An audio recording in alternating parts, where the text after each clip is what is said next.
Okay, so now we've got this blue and white proximity sensor, this kind of a dome that senses human infrared, in other words, movement.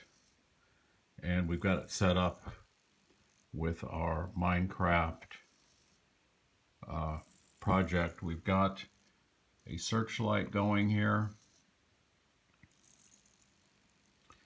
This proximity sensor, it shows a smiley face when it's closed, when the gate's closed. When a human gets close, then it opens, the gate opens and it turns to frowny face. I took my hand away and it turns back. Here's the code. I'm going to give you some information about motors. In other words, we're using a motor here that this gray motor, and it's listed under World of Modules PWM. That is pulse width modulation, right here. And this describes how motors work.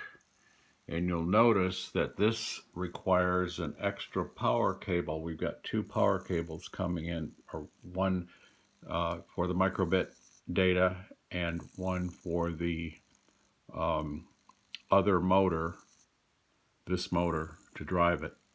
In the case of the red DC motor that's running our searchlight, that is powered by this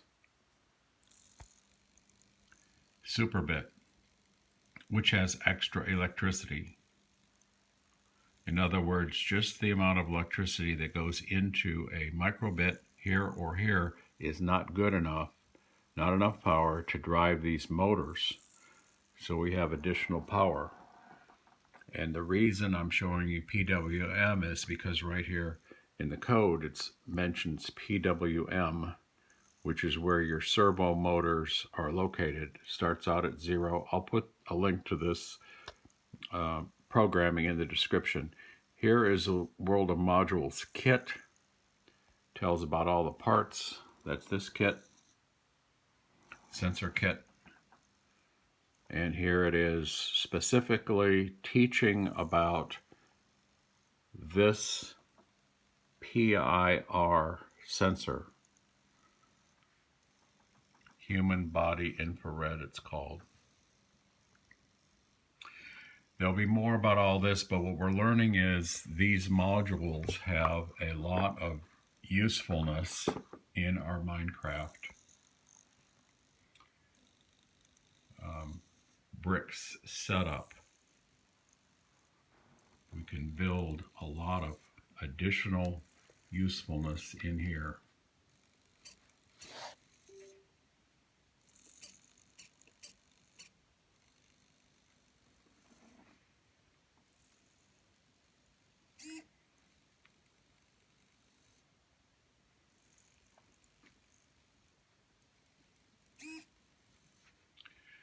And this human infrared sensitivity is useful. So there will be more about all this.